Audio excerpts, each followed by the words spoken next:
Shari today, mga kabiyaya, tayong lahat ay tumayo. Thank you, Jesus. At sa mga kabiyaya natin, nakasama nating sumasamba through online, sama-sama po tayong magpupuri sa ating Panginoon. Amen? Bago ang lahat, lagi nating pagpalain ng bawat isa. Declare what we believe and believe what we declare. We are Charito. Bati ng katabi ng 2 thumbs up. You are blessed and highly favored in Christ. Amen? Alam po natin na sinasabi ng kanyang salita na isang mabuting bagay lagi ang magpasalamat at sumamba sa ating Diyos sa buhay. At tayo pong lahat, higit sa lahat na tayo ay nakakaranas ng biyaya ng Panginoon, pabor, pagpapala, pag-iingat, at kapatawaran, at maging ang ating buhay na walang hanggan. Ito po ay mga dahilan natin upang pasalamatan at sambahin ang ating Diyos sa buhay. Amen? Sa oras na ito, wala tayong ibang gagawin, kundi itaas at ibalik lahat ng papuri at pasasalamat sa ating Diyos na buhay. Amen? Malakas sa palakpak para sa ating Panginoon. It's worship time. Let's enjoy the presence of God. Kasama natin ang Diyos sa umagang ito. At tayong lahat ay magpupuri at aawit sa ating Diyos. Gamitin natin ang ating mga kamay, ang ating mga bibig sa ating pagsamba. Itaas natin ang ating kamay. Palakpakan natin ang ating Diyos sa buhay.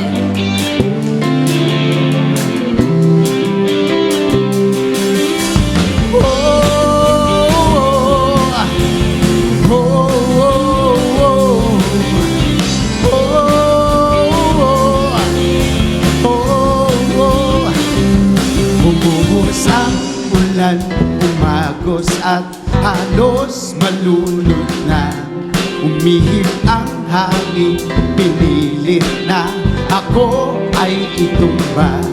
Binalot ng dilim ang langit, kinapos ng liwanag, pagtitiwala ko'y hindi matitinag. Pangako mo'y aking sandigan at biyaya mo'y lubos. Ang bisig mo ang hulihan hanggang matapos ang unos. Pinipas ang pagod at luha, di maaring huminto ang pagbukal ng pagsamba sa aking puso.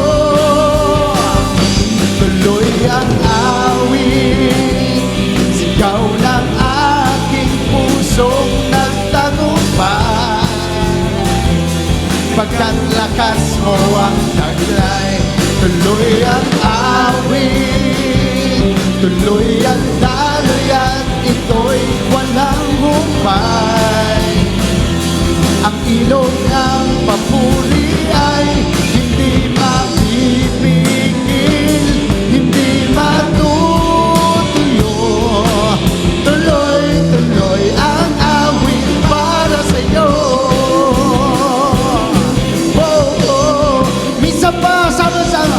Bumuhos ang ulan, halos malunod na, umihip ang hangin, pinilit na ako ay itumba. Binalot ng dilim ang langit, kinapos ng liwanag, pagtitiwala sa'yo lamang. Salamat! Pangako mo'y aking sandigan at biyaya mo'y lubos. Ang bisig mo ang kumpihan hanggang matapos ang unos.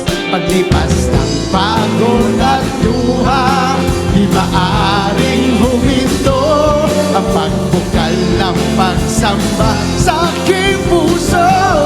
Sama-sama! Tuloy ang awit, sigaw ng aking puso nagtagumpay. Pagkat lakas mo ang taglay, tuloy ang awit, tuloy ang daloy at ito'y walang humpay. Ang ilog ng papuri ay hindi mapipigil.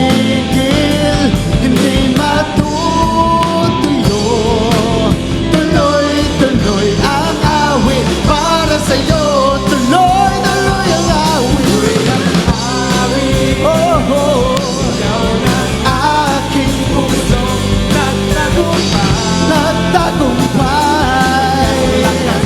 Ang taglay, tuloy ang awit, tuloy ang daloy at ito'y walang hupay. Ang ilog ng papuri ay hindi mapipigil, hindi matutuyo. Tuloy-tuloy ang awit para sa'yo. Hindi mapipigil, hindi matutuyo. Hindi mapipigil, hindi matutuyo. Hindi mapipigil, hindi matutuyo. Tuloy-tuloy ang awit para sa'yo.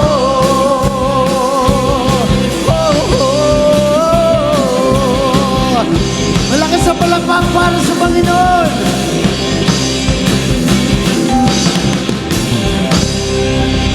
Lahat ng papuri ay balik natin sa ating Diyos. Salamat, Panginoon. Salamat, Panginoon. Tunay na ang resulta ng tagumpay sa aming buhay ay awitin ng pagsamba. Na sa tuwing kami ay nagkakasama at nagkakatipon, iisa kami ng damdamin, iisa kami ng layunin upang magpasalamat sa iyo at sumamba sa aming Diyos na mabuti sa lahat ng panahon. Salamat, Panginoon, dahil ang aming tagumpay ay yung tagumpay mo sa krus. At tunay na kami ay higit pa sa mananagumpay dahil sa aming Panginoong Yesus. Amen? Palakpakan natin minsan pa ang ating Diyos na tagapagligtas, ang ating Panginoong Yesus.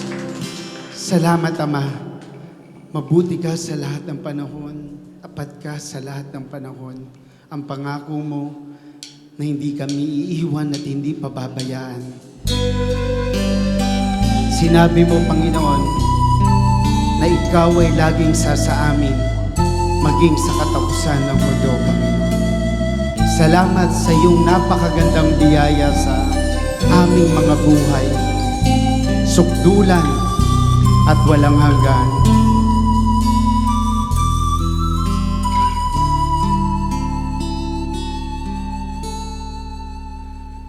Ikaw ay mabuti bawat sandali, sa habang buhay ay mananatili, hindi mapapawi o maikukubli, maging sa dilim ng gabi. Sandigang matibay ang iyong pangako, lakas at pag-asa ng aking puso, hindi na mabilang pagkakataon, patunay ng katapatan mo. Sa dalamhati at sa kabiguan, sa pagluha ng puso na sugatan, sa pagsubok na iyong pinahintulutan. Salamat, Panginoon, sa katugunan sa aking dalangin, sa kalakasang sa'yo nanggagaling, sa pagtuturo at pagtutuwid mo sa akin. Salamat, Panginoon. Salamat. Sabihin natin ang ating pasasalamat mula sa ating mga puso. Ikaw ay mabuti sandali sa habang buhay ay mananatili, hindi mapapawi o maikukulit, maging sa dilim na ang gabi. Sandigang matibay ang iyong pangako, lakas at pag-asa ng aking puso. Hindi na mabilang pagkakataon, patunay ng katapatan mo. Sa dalamhati at sa kabiguan, sa pagluha ng puso na sugatan, sa pagsubok na iyong pinahintulutan. Salamat, Panginoon, sa katutunan sa aking dalangin, sa kalakasan sa'yo kang gagaling, sa pagtuturo at pagtutuwid sa aking salamat. Ikaw ay mabuti, ikaw ay tapat,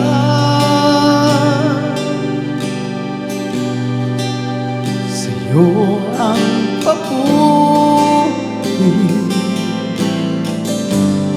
at pasasalamat.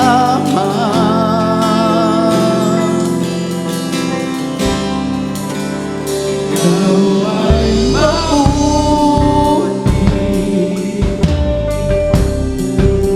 ikaw ay tapat,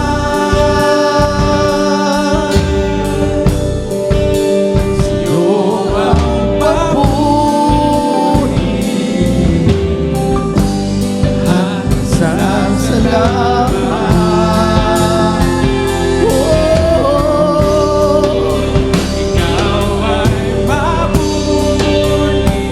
Sa lahat ng panahon, kailanman,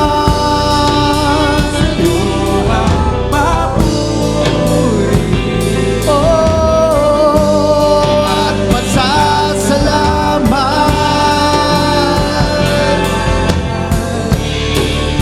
Ikaw ay mabuti, ikaw ay tapat, sa'yo ang papuri at pasasalamat.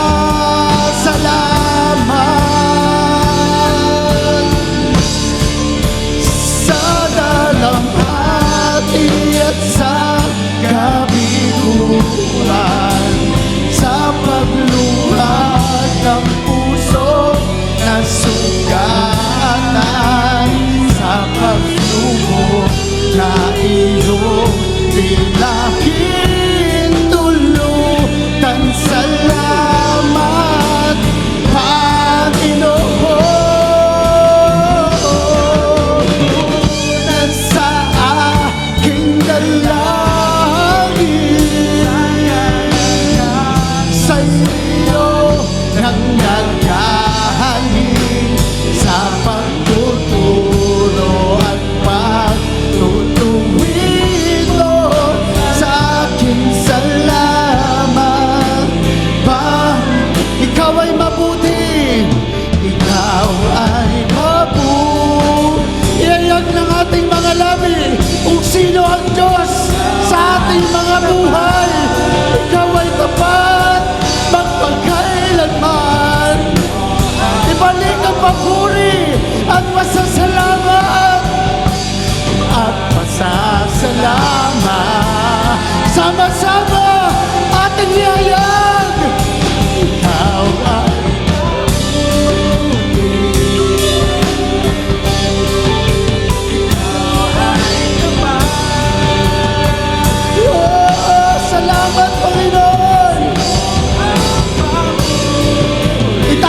natin ang ating mga kamay. Pasasalamat. Oh, ikaw ay mabuti. Ikaw ay tapat. Sa'yo ang papuri at pasasalamat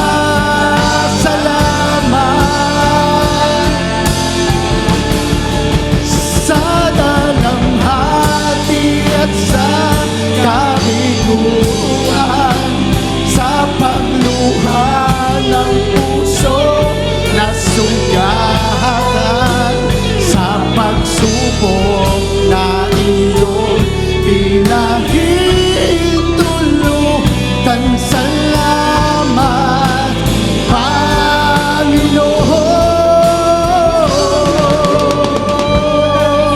Aking dalangin sa iyo ang gagaling sa pagtuturo at pagtutuwid mo sa aking salamat, Panginoon. Salamat. Sama-sama natin palakpak ang ating mga kamay. Salamat, oh Jesus, sa iyo ang papuri. Sama-sama, it's a pre-worship to Lord. Say it to God. Give Him the highest praise. Salamat.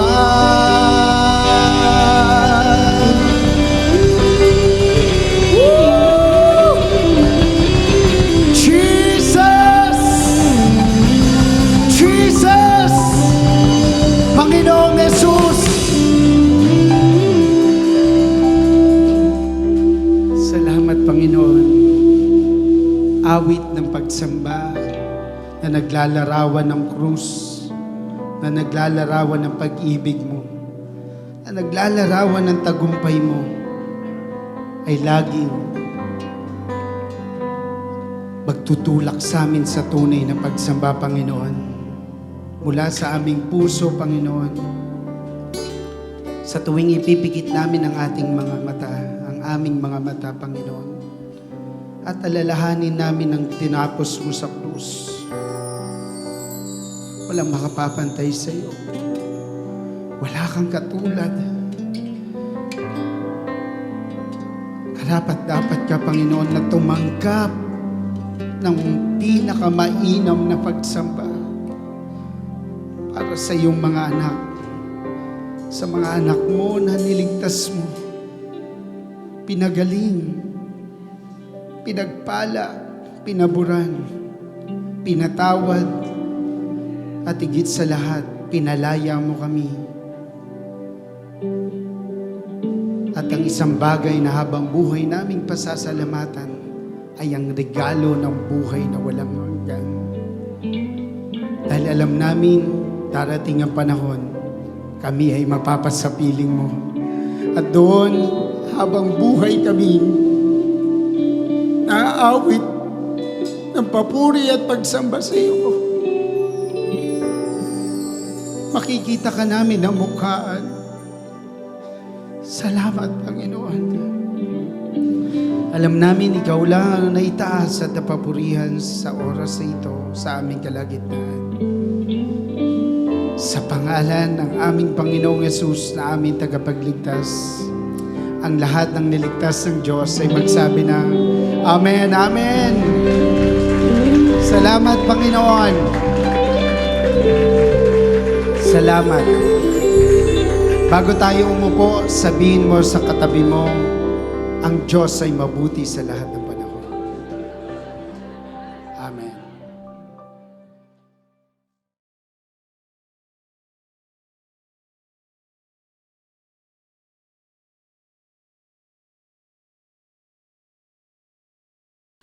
Well, praise the Lord. Let's give the Lord a clap of praise. Come on, clap your hands. Make a joyful noise to God. Make His praise glorious, for the Lord our God is truly awesome. Everybody shout, praise the Lord. Everybody shout, hallelujah. Well, pakibati ang katabi ng 2 thumbs up. You are Charito, blessed and highly favored of God. Do you believe that?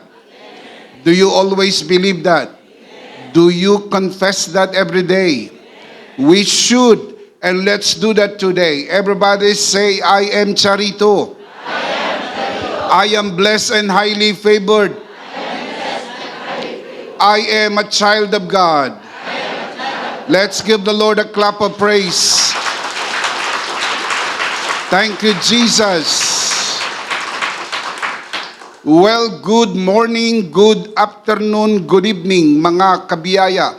Anumang oras nyo napapanood ang broadcast na ito, ako po si Bishop Emmy at ito po ang worship online ng The Lord's Community at EMI Community.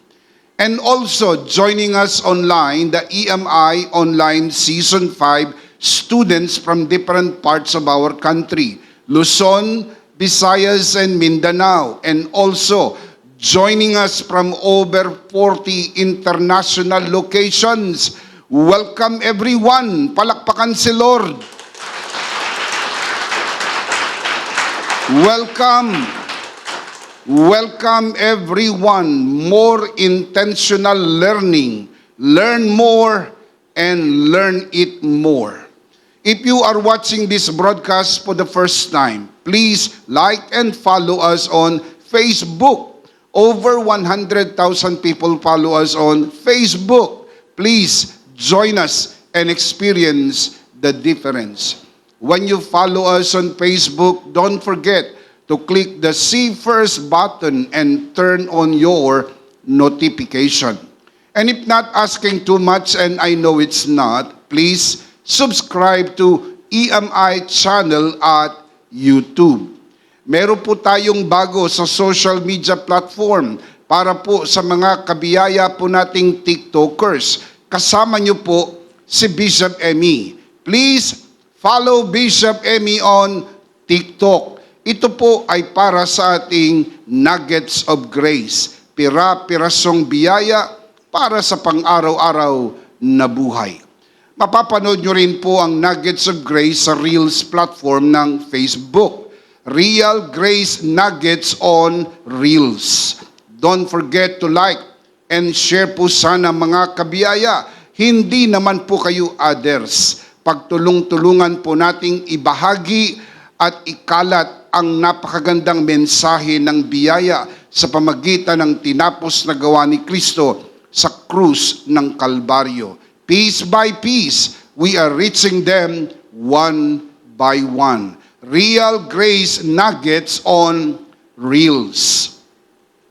Please prepare your communion elements, mga kabiyaya. Pagkatapos ng mensahe na ito, magkakaroon po tayo ng banal na komunyon. Sama-sama at sabay-sabay po nating idideklara ang bisa at kapangyarihan ng tinapos na gawa ni Kristo sa krus ng Kalbaryo sa pamagitan ng banal na komunyon.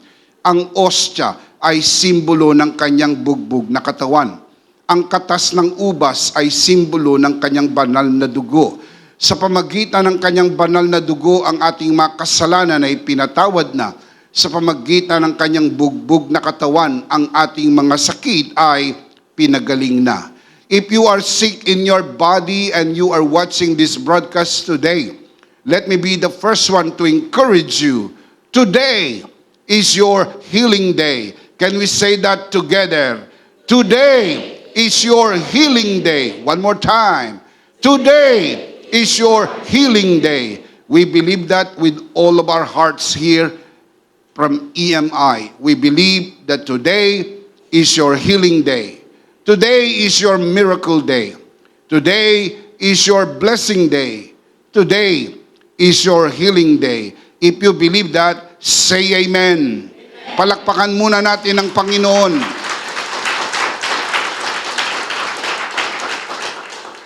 Let me also encourage you to worship the Lord with your offering, as it is written, honor the Lord with your wealth.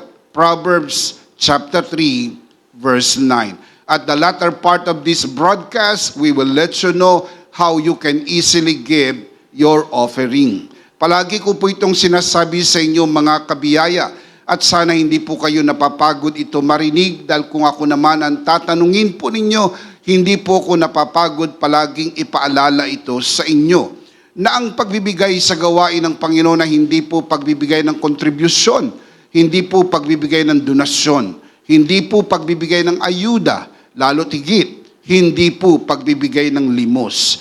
Ang pagbibigay sa gawain ng Panginoon ay isang pagsamba.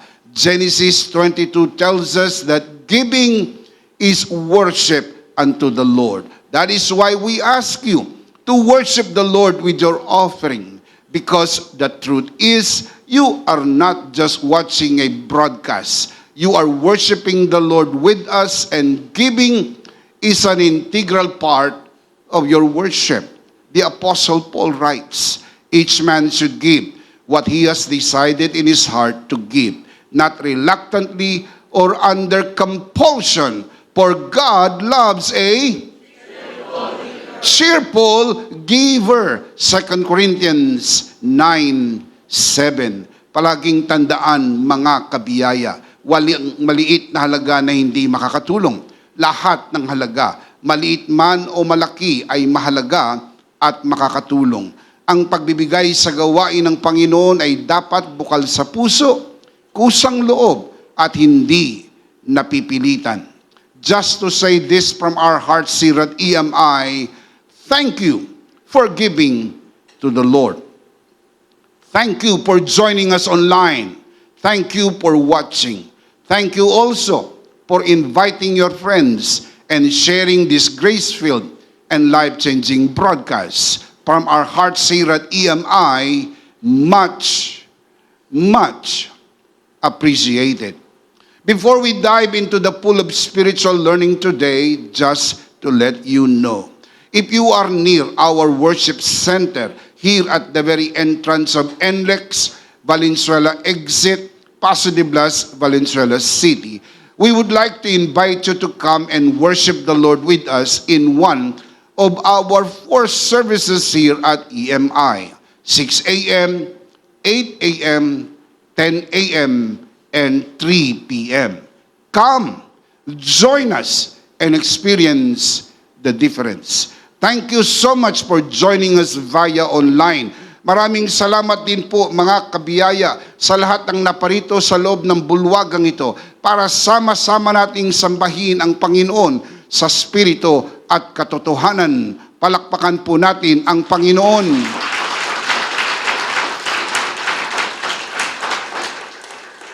One more thing. Malugod ko po kayong inaanyayahan na mag-join sa EMI Camp 2023. Full Grace Immersion sa December 26 hanggang 27. Gaganapin po ito sa Kaliraya Resort Club, Lumban, Laguna. If you register and pay ahead of time, you will get a 500 pesos discount only until the end of July or for the first 500 campers, whichever comes first. Register now. For more information regarding EMI Camp 2023, please contact the registrar, Pastora Jam Domingo. You can see the link on your screen. Pagkalipas ng pandemya, EMI Camp na po ulit tayo. Promise, masaya po ito. Palakpakan si Lord.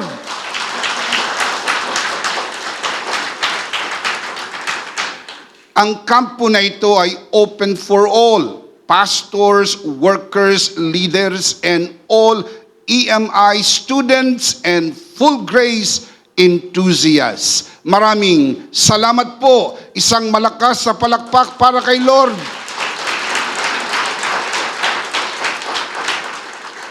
One last thing for our EMI Online Season 5 students who are joining us today. Don't forget to check your attendance at EMI Season 5 classroom. You can see the link on your screen. Please like and comment present. Don't forget to indicate your location. Also remember to do your life application paper, LAP, after the broadcast. Maraming salamat po. We are going to continue our series on The Bible Explains, Part 87. For EMI Online Season 5 students, this is your Session 10. This is our last session for Season 5. Officially, EMI Online Season 5 ends tonight. But EMI broadcasts will continue every Sunday, 8 p.m. here at EMI Online TV through EMI page. Hope you will join us again next season and every broadcast. Today, we are going to conclude our discussion on discipleship habits, part 3. Let's commit this first to the Lord. Let us pray. Our dearest Father in heaven, we are so very thankful for how you have gathered us today. This is a great day. This is a beautiful day to worship you in spirit and in truth. Thank you so much for the wonderful time of praise and worship. Thank you so much for the fact that you inhabit the praises of your people. We commit to you this learning time as we always do, and even as we always pray. Everything that will be said and done only for your glory and for the blessing of everyone. This we pray, Father, only in the name of your Son, our Lord and Savior, Jesus Christ, by the power of the Holy Spirit. And everybody would just simply say, Amen. Let's give the Lord a clap of praise. Come on, give him praise, give him praise, give him praise.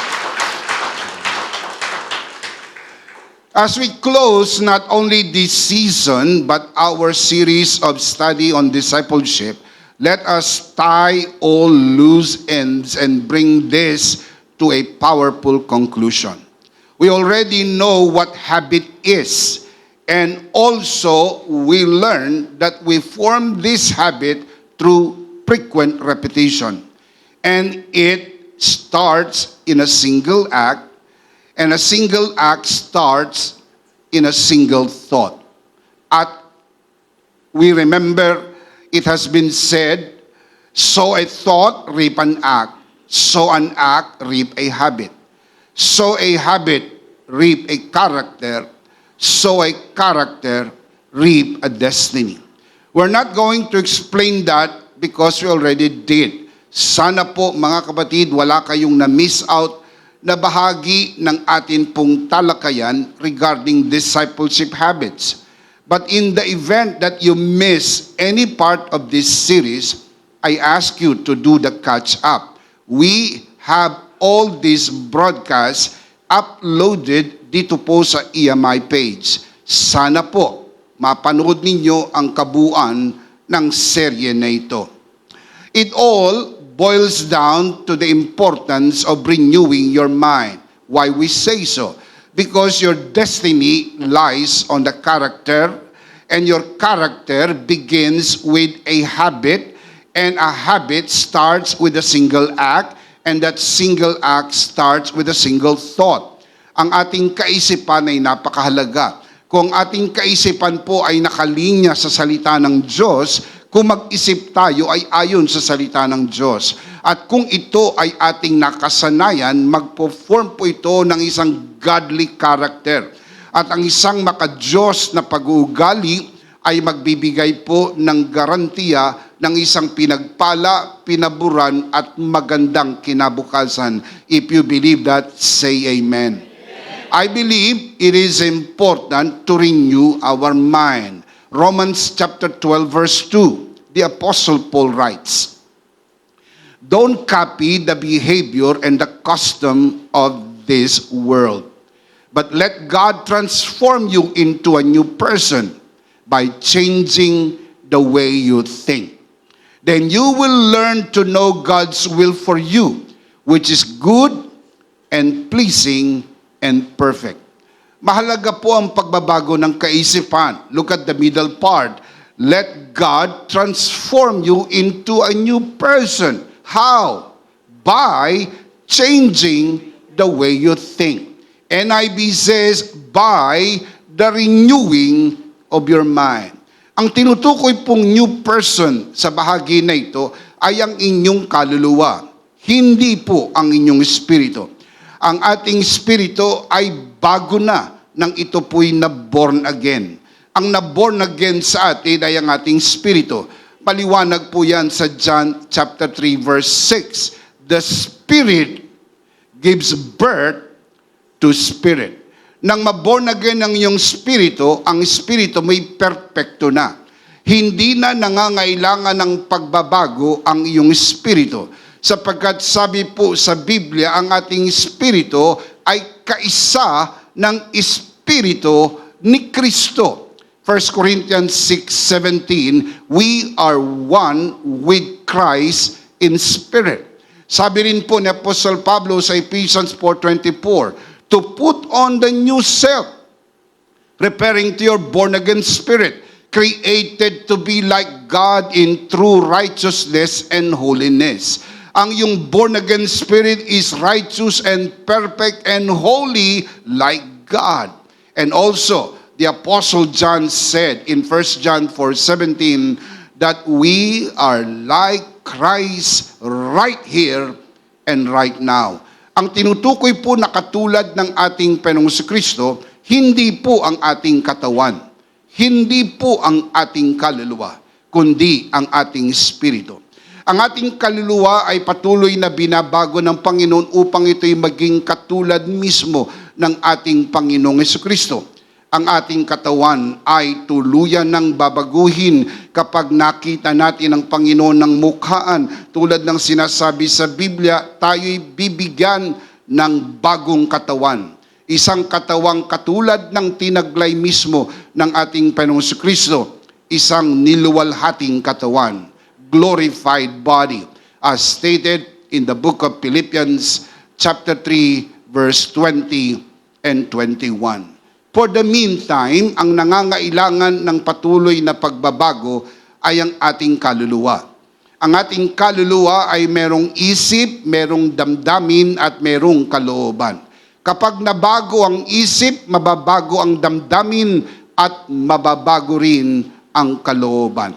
If you change the way you think, you change the way you feel, and you change the way you do things. That is why it is important to remember the importance of renewing the mind. Renewing the mind is our responsibility. God will not renew your mind. You are the one to renew your mind. We are the ones to renew our minds. Tayo ang magbabago ng ating kaisipan. Ibinigay ng Diyos ang kasangkapang magagamit natin sa pagbabago ng ating kaisipan. Ito ay ang salita ng Diyos. Ang tawag po natin dito, anakaino. Renewing the mind through God's Word. Ang salita ng Diyos ay ang kasangkapang ibinigay ng Diyos upang ang ating kaisipan ay dahan-dahang mabago upang ito ay maging katulad ng ating Panginoong Hesukristo. In your spirit, you are already like Christ. In your soul, you are in process of becoming like Christ. In our body, soon and very soon, and sooner than we realize, when we see Him, we shall be like Him in our body, so that it will become very true. As the Apostle John said, when we see Him, we shall be like Him, completely, absolutely, in spirit and in truth. For the meantime, ang katulad lamang po ng Panginoong Jesucristo na bahagi ng ating pagkatao sa ngayon ay ang ating espiritu. Perpekto na ito. Ang ating kaluluwa ay patuloy na binabago. Kaya nga pinag-uusapan natin ang discipleship habits. Dahil ito po ay mga gawi at gawaing kailangan nating makasanayan upang mabago ang ating kaisipan. Nang sa gayon, mabago ang ating mga nakasanayan. Sapagkat ang salita ng Diyos ay kasangkapan sa pagbabago ng ating kaisipan. Ang discipleship habits ay hindi po ginagawa pandagdag sa biyaya ng Diyos. Ang mga discipleship habits na ito ay nagagawa natin sapagkat ibinigay na sa atin ang biyaya ng Diyos. Can you say amen? 1 Corinthians 15:10, "But by the grace of God I am what I am, and His grace to me was not without effect. No, I work harder than all of them, yet not I, but the grace of God that was with me." Ang biyaya ng Diyos ay sapat na at higit pa. Hindi nangangailangan ng karagdagan. Kapag natanggap mo na ang masaganang biyaya ng Diyos, ito'y sapat na upang makabuo ka ng discipleship habits at ito'y makasanayan upang ang ating isip ay tuloy-tuloy na mabago. What discipleship habits you need to form? We already discussed the first three, and we are not going to explain them again because we already did. Ang gagawin po natin ay atin pong ipagpapatuloy at dadagdagan pa po natin ng 2 discipleship habits. Number 1, reading God's Word. Number 2, hearing God's Word. Number 3, studying God's Word. Number 4, meditating God's Word. Meditating God's Word. Meditation, sa Tagalog po, pagninilay-nilay. Ano po bang ibig sabihin ng pagninilay-nilay o pagbubulay-bulay? What is meditation? Meditation is a solemn reflection on sacred matters as devotional acts. Literally, it means thinking the thoughts of God. Kapag iniisip mo ang kaisipan ng Diyos, ang tawag dyan, meditation. Kapag ito'y patuloy mong pinag-iisipan, palagi mong pinag-iisipan, nadidevelop ang habit, ang tawag, meditation. Digestion is to the body, while meditation is to the mind. You think through. You think again and again. Thinking the spoken word of God or thinking the written word of God. Noong unang panahon, wala po silang nasulat na salita na tulad na mayroon tayo. Ngayon po, through the canon of the Holy Scripture, kompleto na po ang kasulatan. Meron tayong Old Testament, meron tayong New Testament, meron tayong complete Bible. When we think through the written Word of God, that is meditation. Well, physically, when you eat, something happens. Let me just say this to you. Kapag kumakain po tayo, mayroong 6 na bagay na nangyayari. Number 1, ingestion. Ito po yung proseso ng pagsubo ng pagkain sa iyong bibig. Ang tawag dyan, ingestion. Kapag nasa bibig mo na at ito'y iyong nginuya, ang tawag dyan, mastication. Kailangan ng ngipin sa pagnguya. At kung wala kang ngipin, mahalaga ang gilagid. Kaya yung iba, kinakagat, ang iba, ginigilagid. Mastication ang tawag po dyan. Kapag yan ay nadurog na sa pamagitan ng iyong ngipin, ito ay iyong lululunin. Tawag dyan, deglutition, swallowing. Kapag yan ay iyon nang nalulon, pupunta yan sa iyong tiyan, ang tawag, digestion. Tutunawin na po yan ng iyong tiyan. Digestion ang tawag. Ang susunod, pagkatapos ito matunaw, magkakaroon ng absorption. The body will absorb the nutrients. Ididistribute na po ito sa iba't ibang parte ng iyong katawan. Ang huling bahagi ay ang defecation.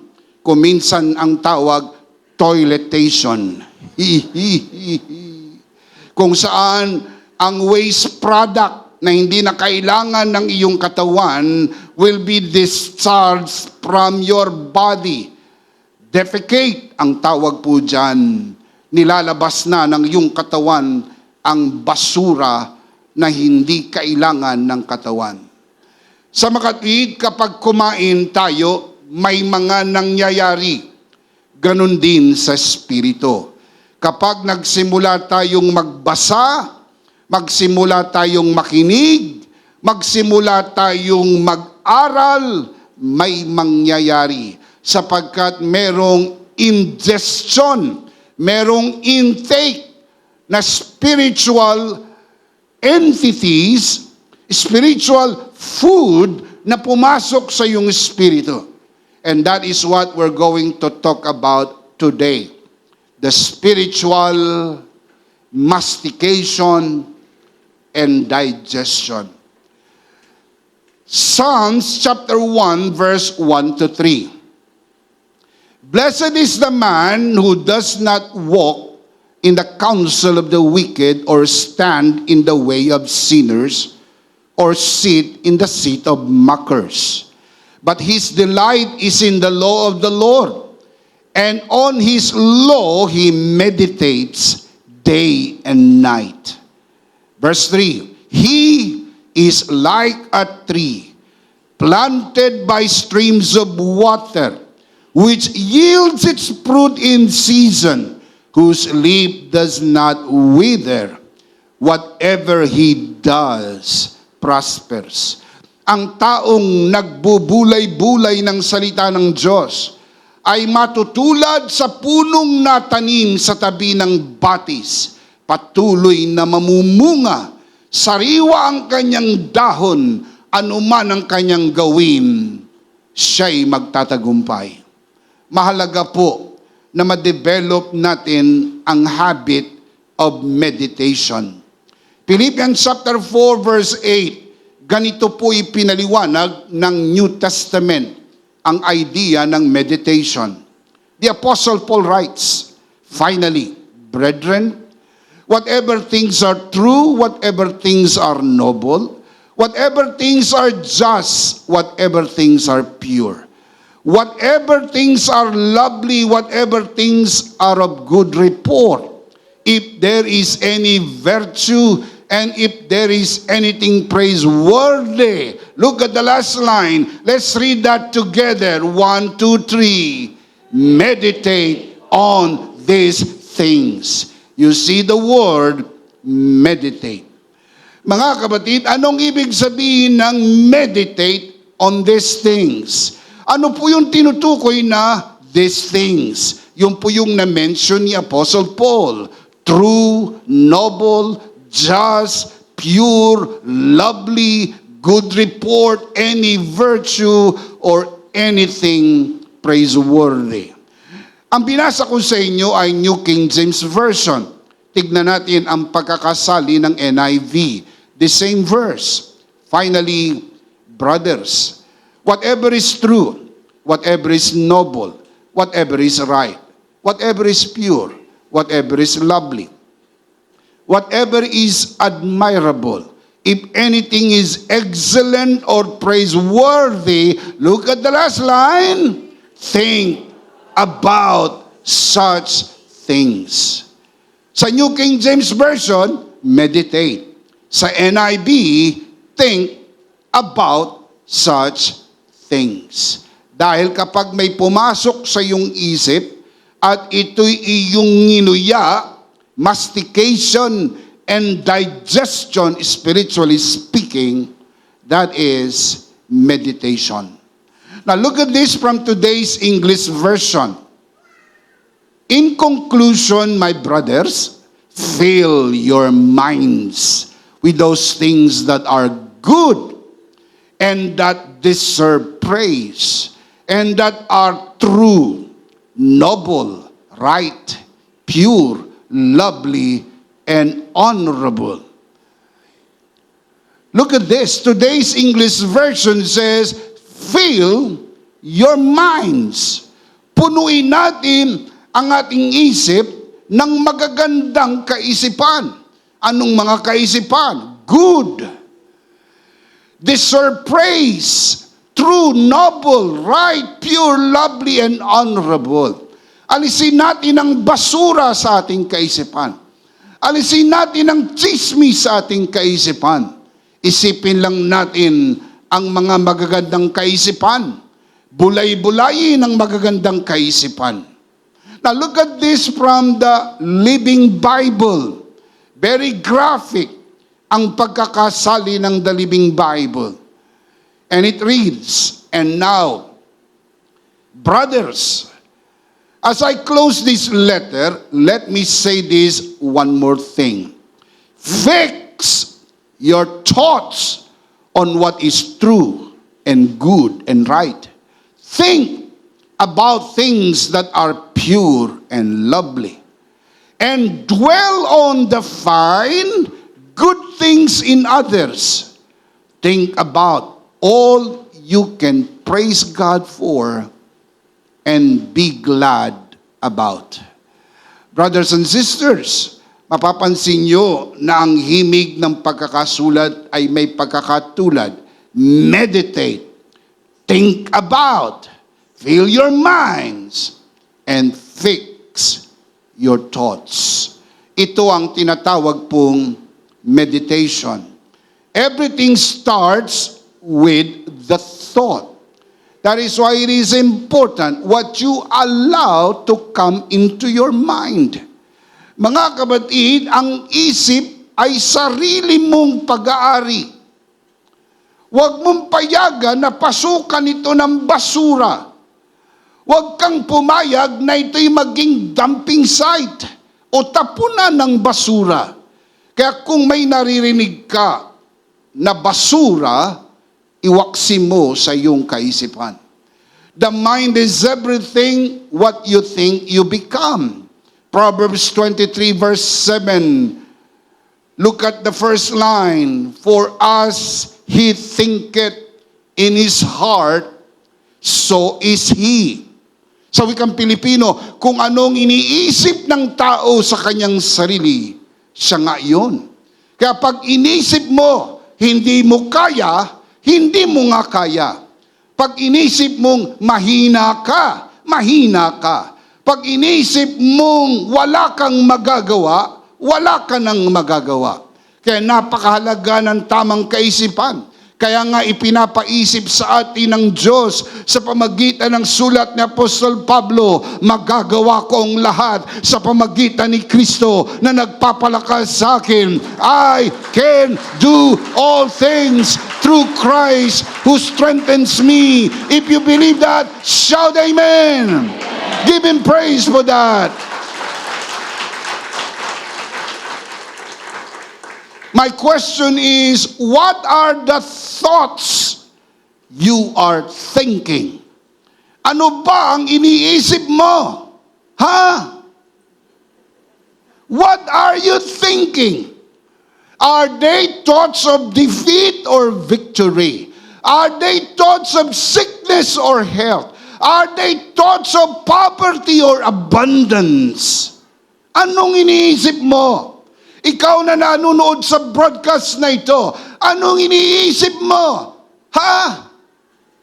Ikaw ang kausap ko. Anong palaging laman ng isip mo? Kamalasan, kahirapan, sakit, peste, at mga negatibong kaisipan? Hindi nakapagtataka na yan ay iyong nakikita sa iyong buhay sapagkat yan ang laman ng iyong kaisipan. Pero pwede mong baguhin ang laman ng iyong isip. Ilagay natin sa isip natin ang salita ng Diyos. Babaguhin ang ating isip at babaguhin ito ang ating buhay. Shout amen. What are God's thoughts towards you? Alam mo ba kung anong iniisip ng Diyos para sa iyo? Ako'y naniniwala kapag alam mo kung anong iniisip ng Diyos para sa iyo, ito rin ang ating isipin. Iayon natin ang ating isip sa isip ng Diyos. Now, look at the verse.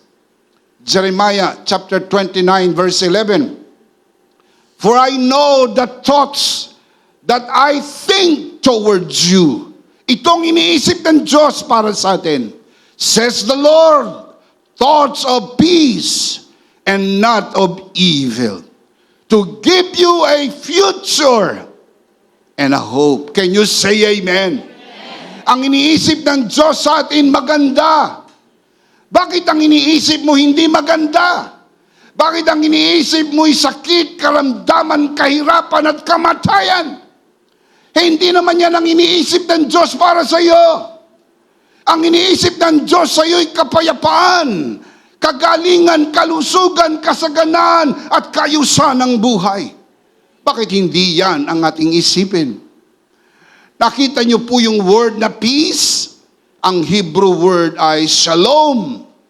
Ibig sabihin ng shalom, peace, favor, blessing, wholeness, health, prosperity, and abundance. Mantakin mo, itong iniisip ng Diyos sa iyo. Maganda ang iniisip ng Diyos dahil ang Diyos ay mabuting Diyos at mabuti ang kanyang kaisipan para sa iyo.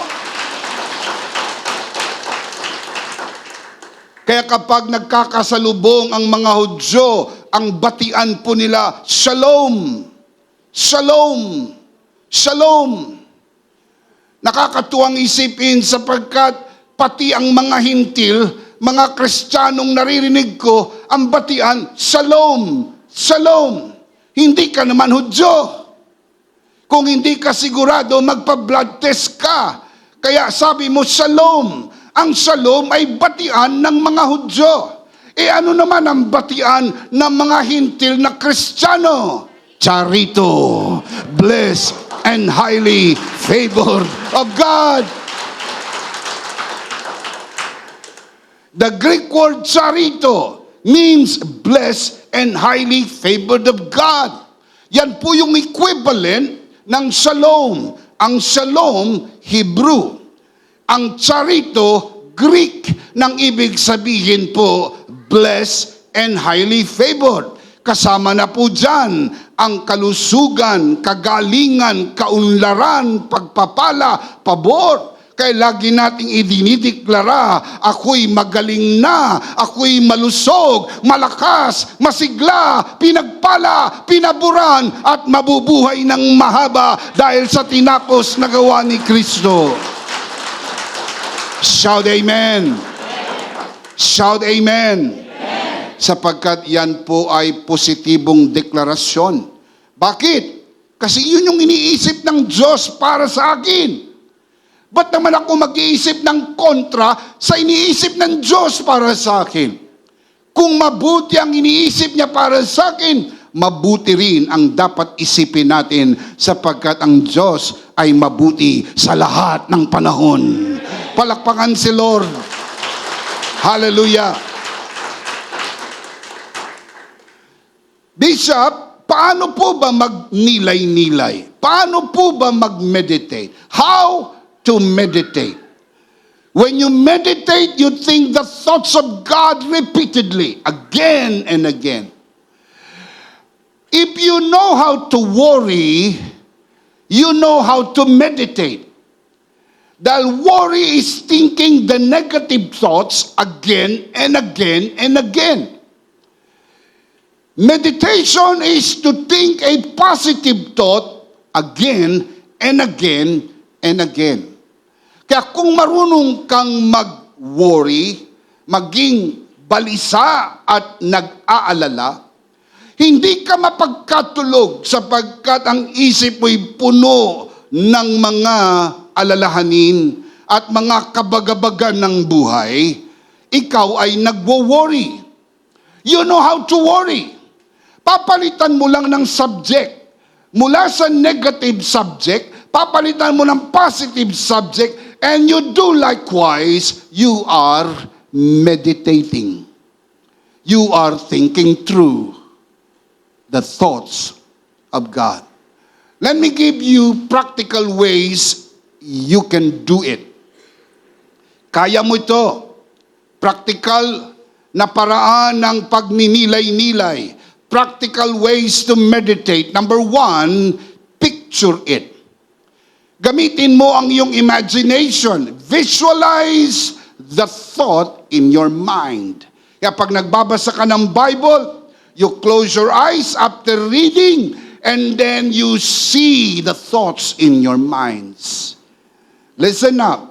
You see more when your eyes are closed.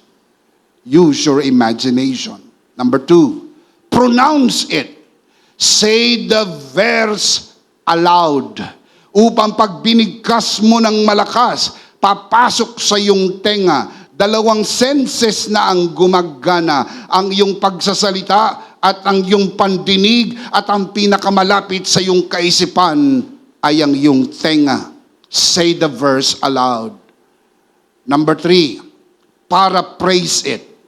Say the word with your own words.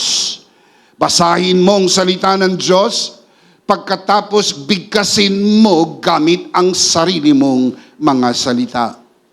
Number 4, personalize it.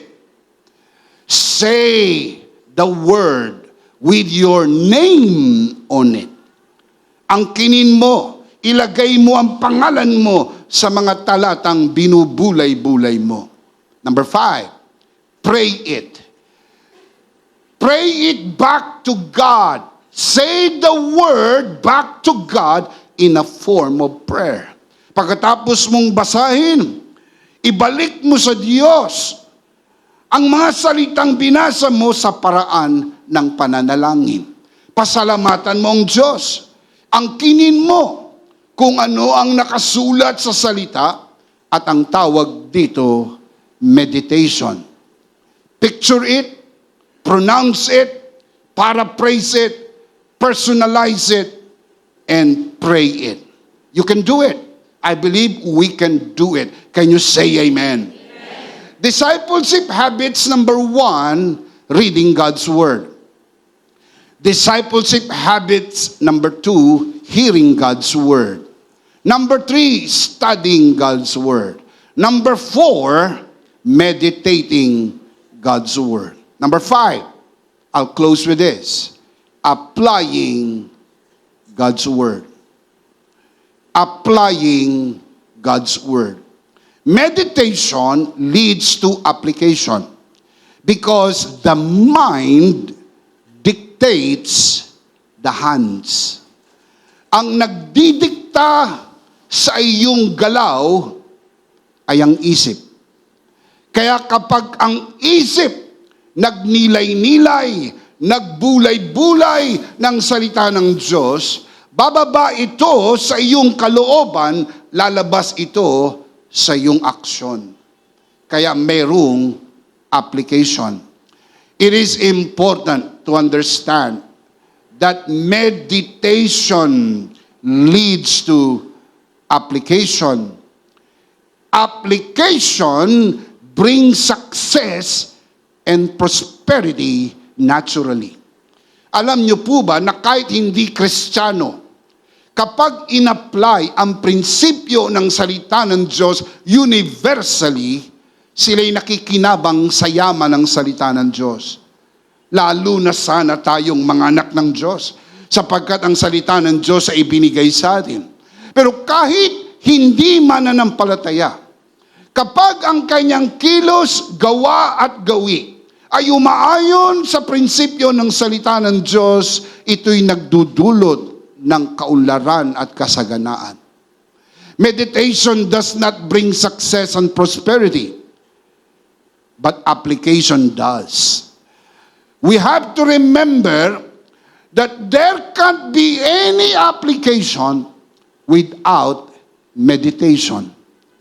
Kaya magkatambal ang meditation and application because the mind dictates the hands. Joshua chapter 1 verse 8. Do not let this book of the law depart from your mouth. Meditate on it day and night, so that you may be careful to do everything written in it. Then you will be prosperous and successful. Yung tinutukoy pong book of the law ay Torah, referring to the first 5 books written by Moses: Genesis, Exodus, Leviticus, Numbers, and Deuteronomy. Hindi po yan 10 Commandments. Ang 10 Commandments ay bahagi lamang po ng Book of the Law. But you need to understand that the Book of the Law is much bigger than the 10 Commandments. God said to Joshua, do not let this book of the law depart from your mouth. What do you do, Joshua? Meditate on it day and night. Bulay-bulayin mo ang aking mga salita. Anong resulta? So that this will be the result if you meditate on it day and night, so that you may be careful to do everything written in it.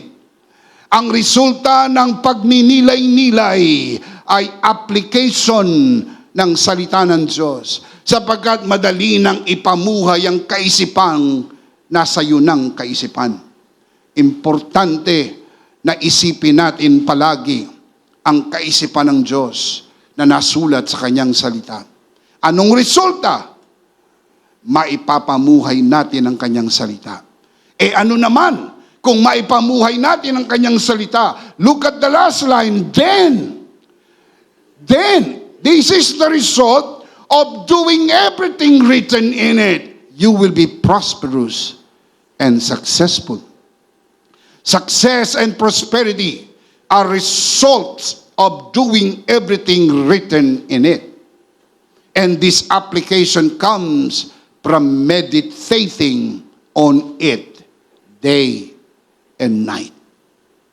John chapter 13 verse 17, the Lord Jesus said, now that you know these things, you will be blessed if you do them. Hindi po nag-i-stop na dahil alam mo na. Jesus said, now that you know all this, now that you know these things, the next thing that you will do, apply them. Do them. And if you do them, Jesus said, you will be blessed. Yung word na blessed dito, mga kapatid, ay hindi po yung kaisipang naiisip natin na tayo po ay pagpapalain ng kaunlaran, kalakasan, kalusugan, at lahat ng biyayang nalalasap natin sa buhay. Not at all. Sapagkat ang pagpapalang ating nalalasap ay hindi po premyo ng atin pong paggawa. Ang ating kasaganaan, ang ating kagalingan, ang ating kaunlaran, tagumpay, ay biyaya at kaloob ng tinapos na gawa ni Kristo na atin namang sinampalatayanan. Bishop, anong ibig sabihin ng word na blessed dito? Ang Greek word, makarios. Ibig sabihin, super happy. Super happy. You will be super happy if you apply God's word. Now, bakit ko po sinabi yung sinabi ko kanina? Dahil yung Ephesians chapter 1 verse 3, Ibang Greek word ang ginamit po doon ni Apostol Pablo para ilarawan tayo'y pinagpala na. Blessed be the God and Father of our Lord Jesus Christ, who has blessed us with every spiritual blessing in heavenly places in Christ. The word blessed there in Ephesians 1:3, the Greek word is eulogeo. Ito'y tumutukoy sa pagpapalang binigkas ng Diyos sa atin sa pamagitan ng tinapos na gawa ni Kristo. Ang tinutukoy pong blessed sa John 13:17, Makarios, super happy. Happiness, kasiyahan sa buhay. Happiness in life is in the application of the word. Apply what you know, and you will be super happy. Napakasaya ng tao na sinusunod niya ang salita ng ating Panginoon. O anong saya! Shout amen! Bishop, paano ko maipapamuhay ang salita ng Diyos? How can we practically apply God's word? So let me give you practical application of God's word. 4, madaling tandaan. Spec, S-P-E-C. Spec. Number 1, sin to avoid.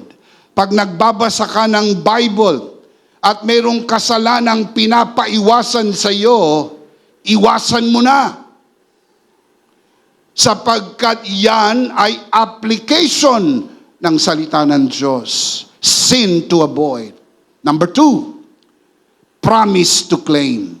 Pag nagbabasa ka ng Bible at meron kang nabasang pangako para sa iyo, pangako ng kagalingan, pangako ng kaunlaran, pangako ng kasaganaan, pangako ng pag-iingat at pag-unlad at paghaba ng iyong buhay.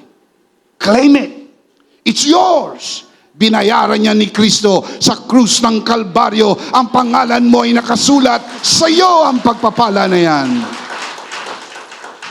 Promise to claim. Number 3, example to follow. Pag may nabasa kang magandang halimbawa mula sa mga tauhan ng Biblia na nabasa mo yung kwento, tularan mo. Tularan mo ang halimbawa ng mga babae at lalaki, dakilang mga babae at lalaking lingkod ng Diyos ng kanilang mga storya ay naitala sa Biblia. Example to follow. Number 4, command to obey. Pag may nabasa ka sa Bible na ipinagutos, magpatawad, magbigay, gumawa ng mabuti, gawin mo. Sapagkat yan ay nasa pautos. Ang pagsisimba tuwing linggo ay hindi lang magandang kaisipan. Yan po ipinag-utos. Magsimba ka. Ikaw ang kausap ko, nanonood sa broadcast, magsimba ka. Ha? Utos yan ng Diyos sa iyo. Magsimba ka. Ha? Sa simbahan pinupuntahan mo. Magsimba tayo tuwing linggo. Dalang linggo, hindi po Paschal Day. Hindi po yan Family Day. Ang linggo, the Lord's Day. Araw yan ng ating Panginoon. Spec. Let's read them out loud. Sit up straight. Malakas. Basahin natin. Number 1. Number 2. Number 3. Number 4. May papamuhay ba natin ang salita ng Diyos? Kaya ba? Kaya, sapagkat ang biyaya ng Diyos ay naibigay na sa atin. Palakpakan si Lord. Hallelujah. Now finally, let me give you the life application. So easy to remember. Number 1, schedule a regular Bible reading. Number 2, catch every opportunity to hear God's word. Number 3, receive God's word with great anticipation. Number 4, invest in Bible knowledge. Number 5, practice what you know in God's Word. Number 6, teach others what you know in God's Word. Number 7, uphold your biblical conviction. Number 8, remember, it is not popular to stand in the Word. And number 9, enrich yourself through God's Word. What is the key word? Scripture. Let's read them out loud. Can we do this? Come on, sit up straight. Malakas, sabay-sabay. Babasahin po natin. And you can see this on your screen. As you can see, very, very clear, the key word is Scripture. Let's read them out loud. Ready? Number 1. Number 2. Number 3. Number 4. Number 5. Number 6. Number 7. Number 8. And number 9. What is the key word? Scripture, Scripture, Scripture. Because the Scripture is the Word of God. We need to develop discipleship habits. Number 1, reading God's Word. Number 2, hearing God's Word. Number 3, studying God's Word. Number 4, meditating God's Word. Number 5, applying God's Word. Let's read them out loud. Malakas. Sabay-sabay. These are the discipleship habits you need to develop, and we can develop because we have the grace of God. Let's read them out loud. Number 1. Number 2. Number 3. Number 4. Number 5. Now, let me put it this way. Reading and hearing God's Word is ingestion. That is the intake. Studying and meditating is the digestion. And number 5, applying God's Word is the application. And please remember 3 words: ingestion, digestion, and application. Kapag may application, you remember spec. Without application, brothers and sisters, the result is indigestion. Maimpatso ka. Sapagkat yung kinakain mo ay hindi mo na ilalabas. Kung totoo yan sa natural na pagkain, maimpatso ka, magkaroon ka ng indigestion, hindi ka natutunawan, kaya masakit ang iyong tiyan, masakit ang iyong pakiramdam, sapagkat walang application. Because walang application, walang life change. Ang life change ay resulta ng application. And to avoid indigestion, you have to apply God's Word. Can you say amen?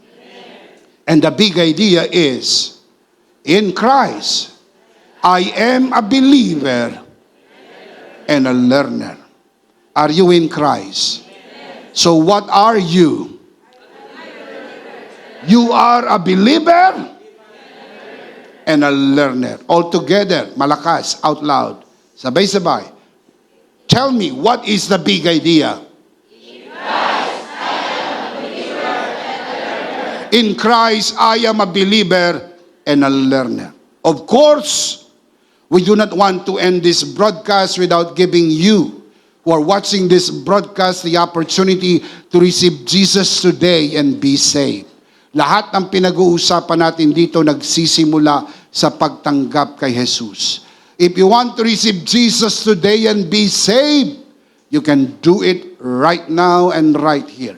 Taas mo ang iyong dalawang kamay, sumunod ka sa panalangin ng pagtanggap, ariin mo na isang personal mong panalangin. Sa lahat ng mga narito sa bulwagang ito, samahan po natin ang ating mga panauhin na nanonood ng broadcast na ito. Taas natin ang ating dalawang kamay. Manalangin po tayo. Panginoong Jesus, ako po'y makasalanan. Hindi ko po kayang iligtas ang aking sarili. Ako'y mapapahamak ng hiwalay sa iyo. Narinig ko po ang mabuting balita. Ako po'y naniniwala. Tinatanggap kita sa aking puso bilang aking Panginoon at aking tagapagligtas. Salamat po, pinatawad mo na ang aking mga kasalanan. Isinulat mo na ang aking pangalan sa aklat ng buhay. Sa pangalan ni Jesus. Amen.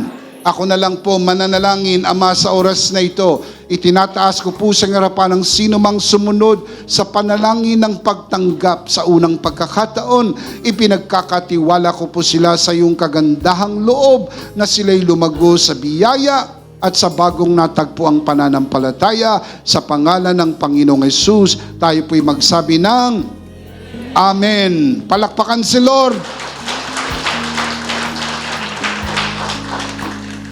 Kung tinanggap mo ang Panginoong Hesus sa iyong puso bilang Panginoon at sarili mong tagapagligtas, binabati kita. Welcome to the family of God. Give Him praise for that. Hallelujah. Tayo po ay dumako sa gawain ng banal na komunyon. Kunin mo ang iyong communion elements and let's do this together, mga kabiyaya.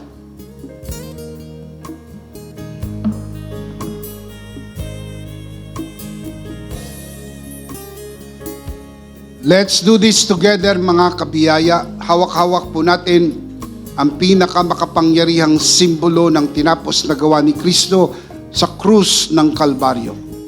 Ito ang aral na tinanggap ko sa Panginoon at ngayon naman ay binibigay ko sa inyo. Nang gabing siya'y pagkanuloy dumampot siya ng tinapay, kanyang pinagpira-piraso at kanyang sinabi, ito ang aking katawan na pinagpira-piraso dahil sa inyo. Gawin niyo to bilang pag-alaala sa akin. Sabay-sabay po natin gawin.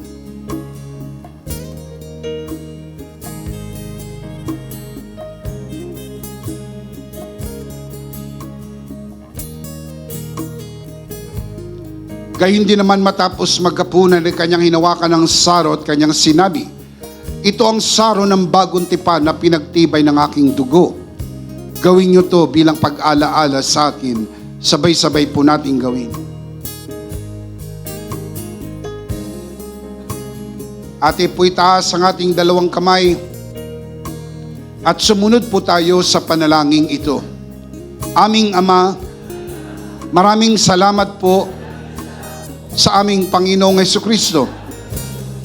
Panginoong Hesukristo, maraming salamat po sa iyong banal na dugo na iyong itinigis sa krus ng Kalbaryo. Dahil po dito, lahat ng aming kasalanan ay iyon nang pinatawad.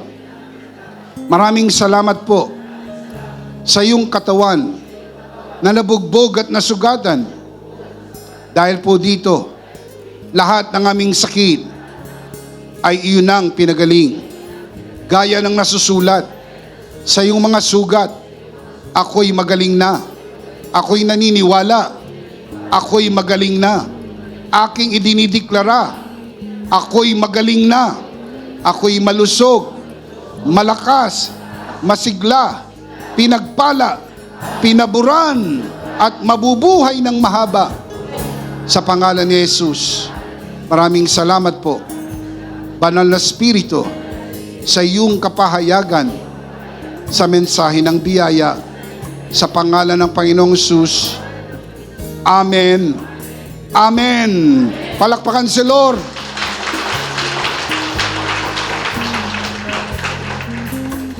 Everybody shout, praise the Lord. Hallelujah. Ano po ang ating big idea? In Christ, I am a believer and a learner. Before we finally end, I would like to thank all the EMI online students who journeyed with us throughout Season 5. What a journey it has been. Thank you very much. We'll see you again next season, Season 6, next month, May 2023. And from our hearts here at EMI, we love you.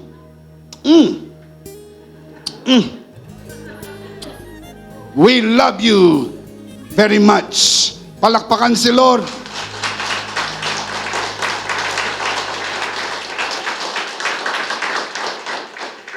Last of all, let me speak to your heart, you who are watching this broadcast.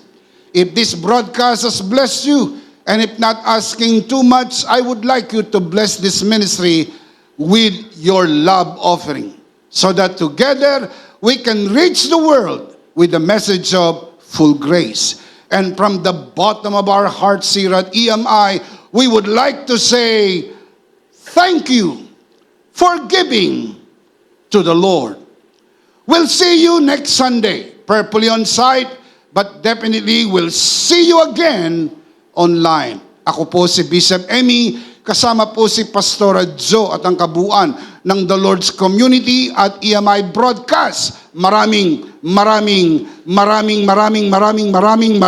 thank you. Stay a bit for more announcement. Stay blessed and stay connected. Always remember, in Christ, you are Charito.